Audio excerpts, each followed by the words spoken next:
Ponovno smo zajedno. Bolesti srca i krvožilnog sustava i dalje su najčešći uzrok smrti u Hrvatskoj. U riječkom KBC od danas su liječnicima na raspolaganju 3 najmodernije uređaja koji će olakšati operacije i preglede bolesnika, ali isto tako i pomoći pacijentima da lakše i bezbolnije prebrode zahvate i liječenje. Gotovo pola milijuna eura vrijedna 3 ultrazvuka namijenjena prije svega kardiologiji počela su s radom.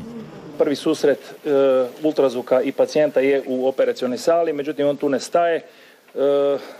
Praćenje cijele operacije zahtjevnih angažmana kirurga i provjera efikasnosti samog kirurškog rada i naknadno u jedinici intenzivne medicine kardiokirurškog bolesnika u prva 24 sata on je praktički nama alat bez kojeg ne možemo. Nažalost, sve više ljudi obolijeva od bolesti vezanih za srce i krvožilni sustav. Smrtnost pada, ali nedovoljno. Populacija stari i dalje su kardiovaskularne bolesti vodeći uzrok smrtnosti.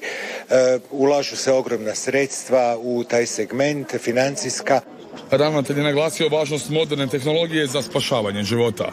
Ono što je jako važno, sve ovo prati kontinuirano ulaganje u kadrove, stalno se educiramo, tako da ovi vrijedni aparati su u rukama zaista eksperata. Sam sam kardiolog, sam radim ultrazvuk srca, šaljemo ljude u vodeće europske centre, oni se vraćaju sa vrhunskim znanjima. Samo u prvih 10 mjeseci u riječkom KBC-u obavljeno je gotovo 10.000 ultrazvuka srca. Ima u sebi i ove napredne tehnike kako bi na vrijeme opazili bilo kakve promjene ili komplikacije zahvata ili je li učinak onako kako smo mi htjeli da bude. Ovaj bi se uređaj mogao laički nazvati povećalom za kardiokirurge kada izvode operacije, ali velikom pomoći anesteziolozima. Upotrebom ultrazvuka možemo procijeniti da li je tom bolesniku potrebna nekakva medikamentozna potpora, da li je potrebna neka mehanička potpora radu ili srca ili pluća putem takozvanih ECMO uređaja koji se koriste kod nas dosta.